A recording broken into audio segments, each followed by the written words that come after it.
¿Qué onda, chicos? Sean bienvenidos una vez más a una cápsula nueva de su podcast Biblia de Miel.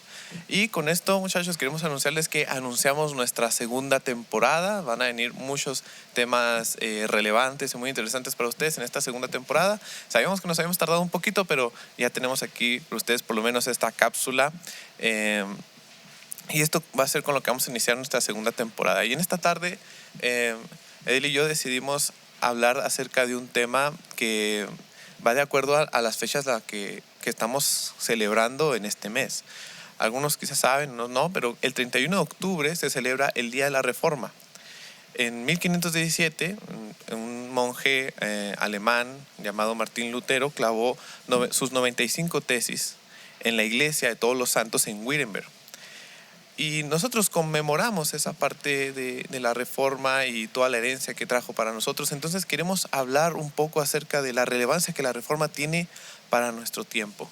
Porque es cierto que hay iglesias o denominaciones que todavía no la celebran o no la conmemoran, pero más que simplemente conmemorar la reforma y hablar de la historia de la reforma, queremos hablar de la relevancia que tiene para nuestros días.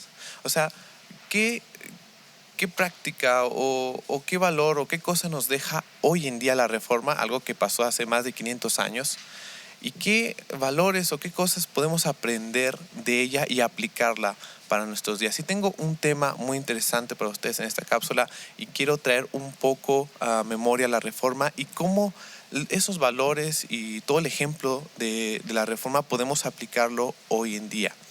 Sabemos, como les dije, que hace 500 años un monje agustino en Alemania clavó las 95 tesis en la puerta de la iglesia de Wittenberg. Eso fue algo bastante escandaloso porque en ese lugar se utilizaba para dar noticias, para dar anuncios, y ahí mismo fue donde Martín Lutero clavó esas 95 tesis, donde hablaba acerca de la venta de las indulgencias y de que la salvación era únicamente por medio de la fe en Cristo y que la obra Cristo ya la había hecho. Y gracias a este suceso se desencadenó un movimiento muy grande en toda Europa que fue llamado la Reforma Protestante, y hubo un gran cambio en la historia del cristianismo para siempre y en la teología también. Se cambió la forma de hacer teología para siempre. Pero aparte de haber sido un gran cambio para la cristiandad, para la teología, también fue un gran cambio social que trajo muchas cosas que hasta el día de hoy nosotros seguimos gozando, como los derechos, la libertad, la democracia, un montón de valores, la ética de trabajo, un montón de cosas podríamos nosotros enlistar de las cosas buenas que trajo la reforma para todo Occidente.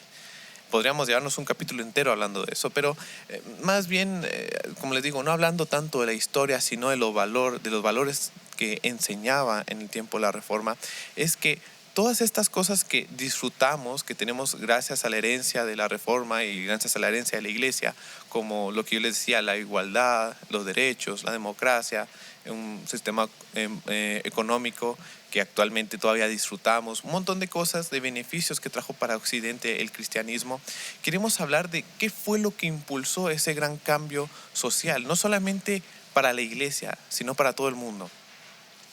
Esto que impulsó todo esto, todos los grandes cambios sociales, toda la construcción de universidades, de hospitales, de escuelas, de esas organizaciones que ayudaban a los más vulnerables, todo eso fue impulsado gracias a las 5 solas.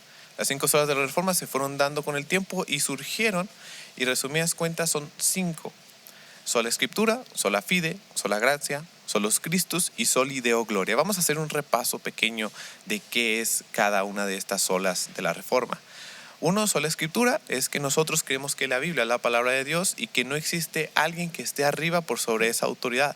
No podamos tomar la palabra de otra persona, de otra confesión de fe o de otra institución del mismo valor que tomamos a la Biblia. La Biblia es nuestra base en todo lo que creemos.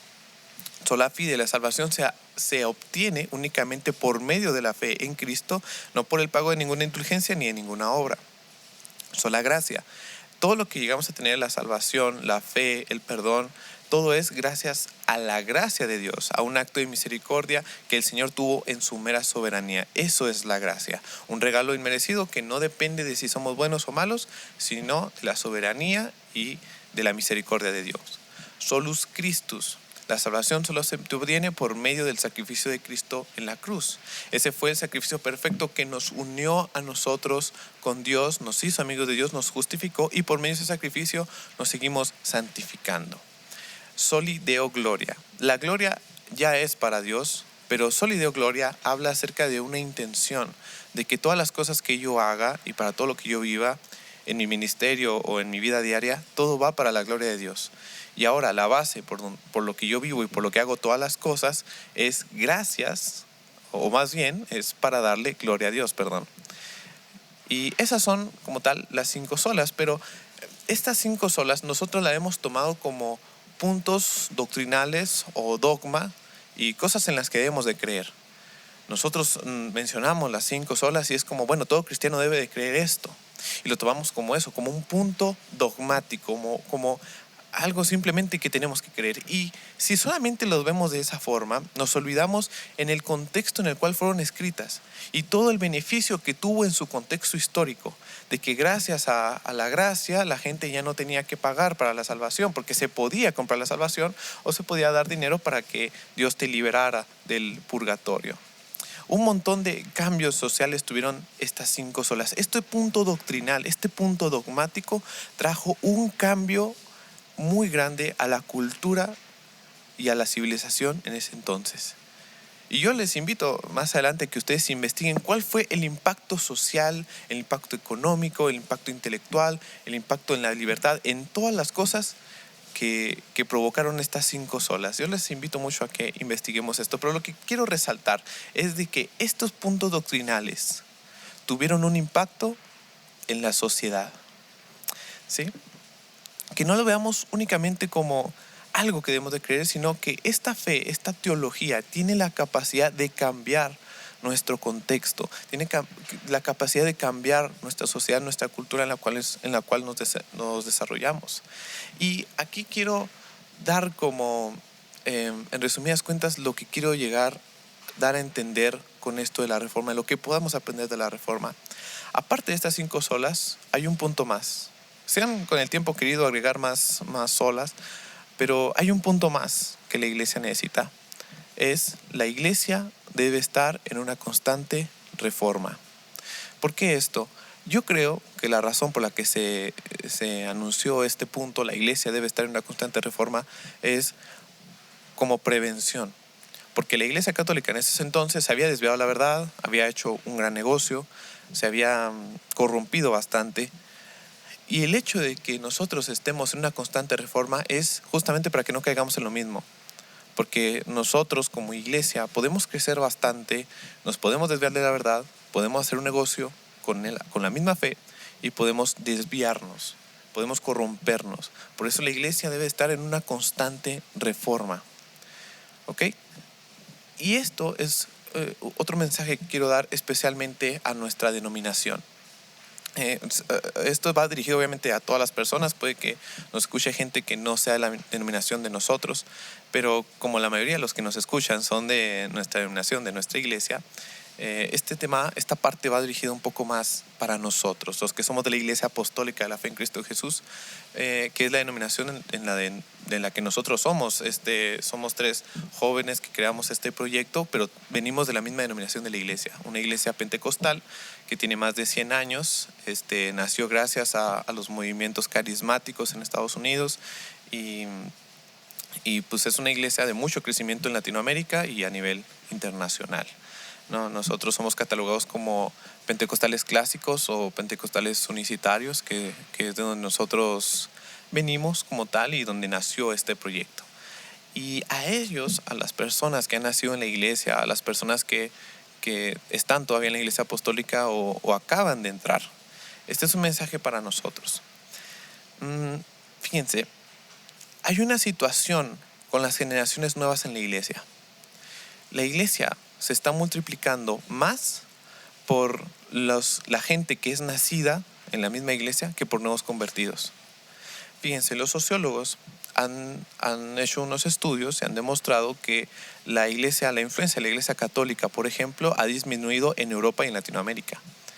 Y han crecido últimamente 2 grupos, los no religiosos y las iglesias protestantes, las iglesias evangélicas. Están a la alza, están creciendo las iglesias evangélicas y también los grupos de no religiosos.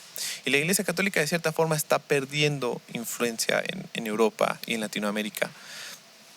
Pero está pasando algo curioso, como que le hemos dado la vuelta, estamos creciendo más, pero la forma en la que actualmente la iglesia protestante está creciendo es de la misma forma que crecía la iglesia católica. ¿Cómo veíamos nosotros que crecía la iglesia católica? Era porque a la gente se le había inculcado.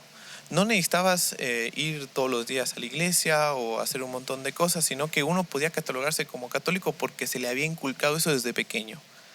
Y de cierta forma pensábamos que en el cristianismo eso no pasaba, que en el cristianismo era diferente. En el cristianismo la gente se convertía por una decisión propia y por una convicción. Pero actualmente en estas nuevas generaciones está pasando lo mismo que con la Iglesia Católica.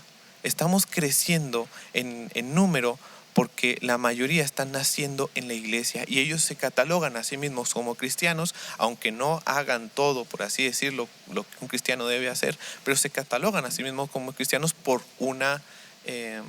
algo que se les inculcó desde pequeños. Y de esa forma es la que está creciendo en la iglesia. Y creo que muchos podemos estar de acuerdo que la mayoría de grupos de jóvenes actualmente se compone de los hijos de hermanos. La mayoría de los que están en la iglesia nacieron en la iglesia. Nosotros, Mari y yo, por ejemplo, nacimos en la iglesia. Edel creo es el único que llegó ya después. Gran parte de los grupos de jóvenes son adolescentes que en un momento se van a hacer jóvenes, o niños en un momento van a ser los próximos jóvenes. Y es así el modelo principal de cómo la iglesia está creciendo. Ha crecido de cierta forma también en nuevos convertidos, pero si viéramos en porcentajes, es un porcentaje mucho mayor de cómo crecemos por los niños criados en la iglesia, porque nacen en la iglesia, a nuevos convertidos. Es así como la iglesia últimamente ha estado creciendo. Los jóvenes que estás viendo, por ejemplo, ahorita en tu iglesia, en un momento no lo serán, pero esos jóvenes tendrán hijos y esos hijos seguirán todavía con el credo, con seguir en la fe. Y los niños que actualmente ves en tu iglesia van a ser los próximos jóvenes. Y así va a seguir y va a seguir por generaciones. Y así es como la iglesia está creciendo. Así como la iglesia se multiplica porque los hermanos están reproduciendo entre ellos. Y aparte de esta situación es que no hemos podido ayudar a estas nuevas generaciones. Actualmente tenemos muchos problemas como jóvenes. Nuestra sociedad, nuestra cultura tiene un montón de problemas que muchas veces la iglesia ha callado y que no ha ayudado a atender o a dar una alternativa a esos problemas. En la iglesia, y seamos honestos, no se habla del suicidio. Es un tema muy tabú, pero aquí en Chihuahua es la segunda causa de muerte en jóvenes de 15 a 29 años. En Chihuahua están a la alza los índices de divorcio, por ejemplo. Está el crimen, la venta de drogas, está subiendo los problemas de casos de depresión, de ansiedad, de estrés. Y la iglesia, al parecer, ha quedado callada ante estas situaciones, ante las situaciones que viven los jóvenes o que está viviendo nuestra cultura y nuestra sociedad, y nos hemos quedado callados. Y si la iglesia se queda callada y no ayuda a los jóvenes con sus problemas de adicción, con el problema de la pornografía, el problema del suicidio, si no ayudamos con nada de las cosas que ahorita nos están atacando como sociedad, la iglesia dejará de ser relevante. La iglesia dejará de ser una alternativa para los jóvenes. Y cuando un joven quiera pedir ayuda, quiera buscar rehabilitarse, quiera buscar una alternativa a todas las cosas que le están ofreciendo allá afuera, el último lugar a donde va a mirar es la iglesia. Porque la iglesia se ha conformado de cierta forma con enseñar una doctrina, y que no está mal enseñar doctrina, pero no va más allá de atender los problemas que su generación está viviendo. Por eso, al mismo tiempo de que tenemos mucha gente que se nos une, también al mismo tiempo se nos va muchas personas. Y esto ha sido también por una razón de que no hemos buscado ir más allá de nuestra agenda litúrgica. Con esto no estoy diciendo que las actividades de la iglesia o las reuniones no sean importantes, es parte del crecimiento de toda persona. Pero como cristianos somos llamados a ir mucho más allá, a ir más allá de nuestra iglesia. Más adelante vamos a hablar de eso, pero quiero hablar de algo, un punto importante. Que nosotros, uno de nuestros quizá obstáculos para llegar a la generación, a las nuevas generaciones, es que hemos culturizado la palabra apostólico y cristiano. ¿Cómo le digo esto? A nosotros nos llamamos Iglesia Apostólica de la Fe en Cristo Jesús porque nos basamos de un versículo de la Biblia, de que estamos fundados bajo el fundamento de los apóstoles y profetas, siendo Jesucristo la principal piedra del ángulo, ¿no? Ese es el versículo en el cual basamos nuestro nombre. Pero si yo les preguntara a ustedes que me escuchan, que son de la Iglesia Apostólica, que han ido, que saben cómo es, si yo les dijera, o si cualquier otra persona les dice, yo soy apostólico, o yo soy de la Iglesia Apostólica, ¿qué es lo primero que se te viene a la mente? Si una persona me dice, yo soy de la Iglesia Apostólica, lo primero que pienso es en el saludo. Nuestro saludo, paz de Cristo, ¿no? Es algo tan distintivo de nosotros. Incluso gente cree que eso nos da identidad. Podemos pensar en el himnario, podemos pensar en los velos, podemos pensar en que las mujeres usan faldas largas y vestidos largos, los hombres van muy bien vestidos, de traje, cultos pentecostales, congresos, eventos, no sé, ¿qué más se te ocurre? Los panderos, todas esas cosas. Cuando nosotros decimos soy apostólico, es lo primero que se nos viene a la mente. Incluso gente de otras denominaciones, cuando tú les dices eso, es lo primero que se les viene a la mente. Y quiero señalar algo con esto, que la palabra apostólico en el griego, apóstolos, significa enviado. Es su original en el griego. Apóstolos significa enviado. Y antes, ¿cómo se identificaba a los cristianos? A los cristianos, aunque todas estas cosas son importantes, y no estamos diciendo que todas estas prácticas estén mal, al contrario, nosotros creemos que si tienen la convicción de usar y decir y creer en todas estas cosas, es convicción de cada quien y no tiene nada de malo como tal. Lo que queremos señalar es esto, es cómo se identificaba a los cristianos del primer siglo. A los cristianos del primer siglo no se les identificó porque vestían de una forma distinta, ni porque hablaban distinto, ni porque escuchaban música distinta. Que aunque todo eso se me hace muy bueno, que nos identifiquen de cierta forma por eso, se me hace muy bueno, pero no era la primera impresión que la gente tenía de los cristianos. Cuando la gente veía a los cristianos, los identificaba porque eran iguales que Cristo y hacían lo mismo que Cristo hacía. La palabra cristianos significa pequeños cristos o pequeños ungidos. La palabra Cristo significa ungido. Cristianos es como decir pequeños cristianos o pequeños ungidos. Y cuando la gente decía, ahí vienen los cristianos, o lo señalaban, era porque estaban haciendo lo mismo que el Señor Jesucristo hizo. Porque lo que hizo Jesús fue tan revolucionario, el haber ido con los leprosos a curarlos, a sanar enfermos, liberar endemoniados, a hablar con prostitutas, con publicanos, con fariseos. Todas las cosas que Jesús hizo, las buenas obras, los milagros, el haberse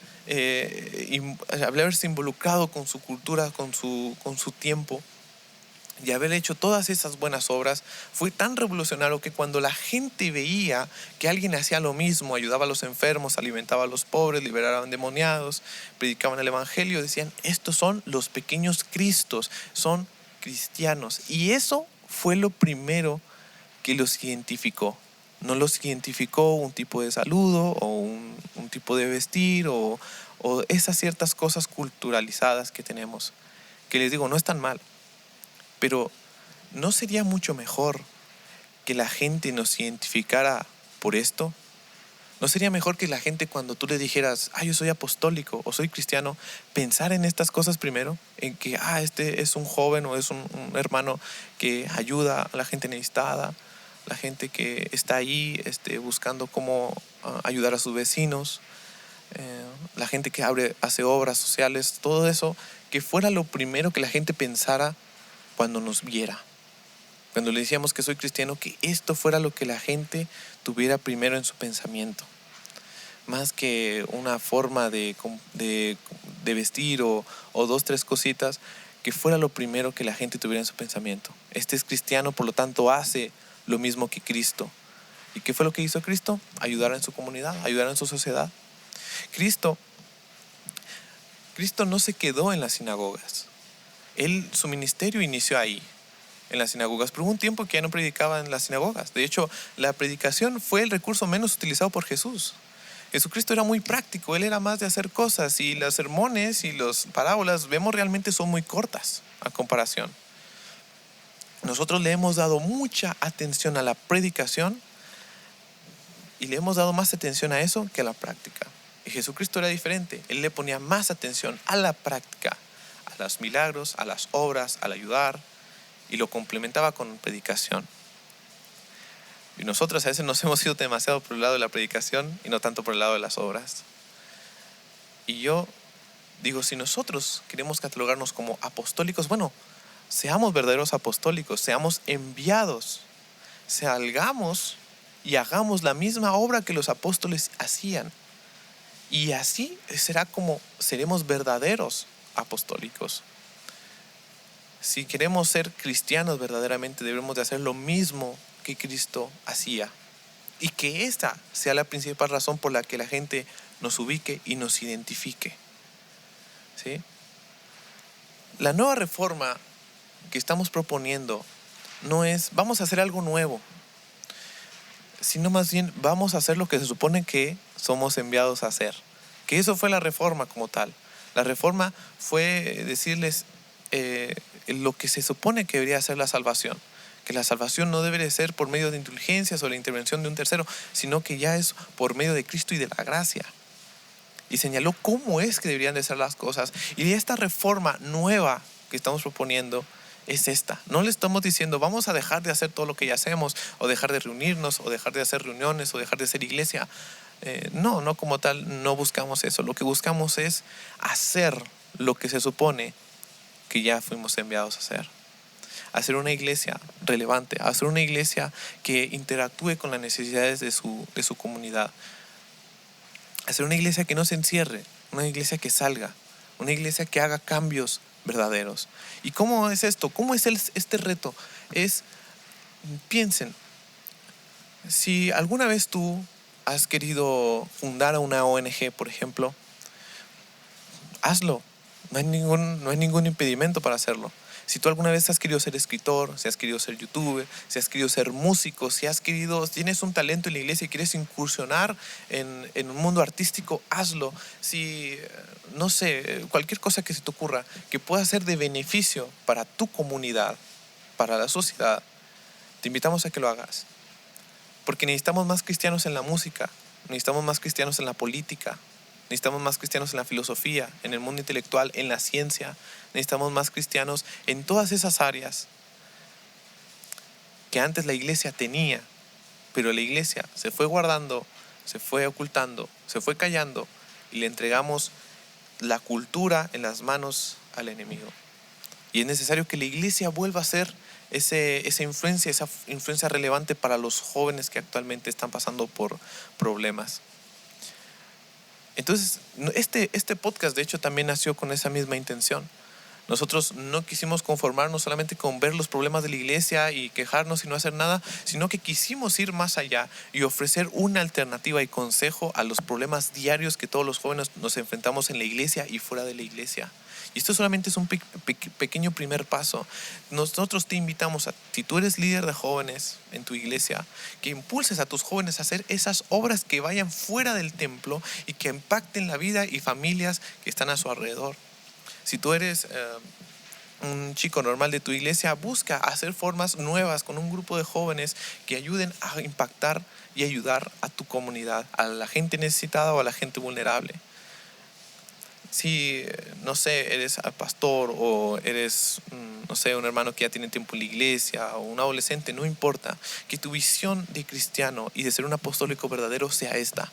Apostólico porque soy enviado, porque salgo fuera y hago la obra de Cristo, y cristiano porque hago lo mismo que el Señor Jesús hacía en su tiempo. Nosotros no podemos seguir quedándonos callados ante toda la situación que está viviendo nuestra sociedad, ante las muertes por suicidio, ante las familias destrozadas por los divorcios, ante las adicciones, ante un montón de cosas que nos están rodeando. Nosotros no podemos quedarnos callados.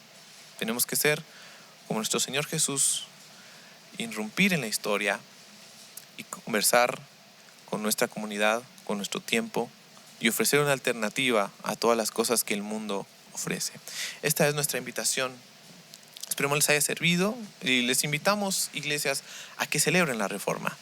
Y no solamente la celebren, sino también que aprendamos de lo que fue la Reforma para nosotros. Que aprendamos a valorar todo ese esfuerzo y los sacrificios para que ahora pudiéramos tener una Biblia en nuestro idioma, para que ahora fuéramos libres, para que ahora pudiéramos tener la decisión, el libre albedrío, todas las cosas que nos dejó como herencia la Reforma, las aprovechemos, las celebremos como una alternativa al Halloween también.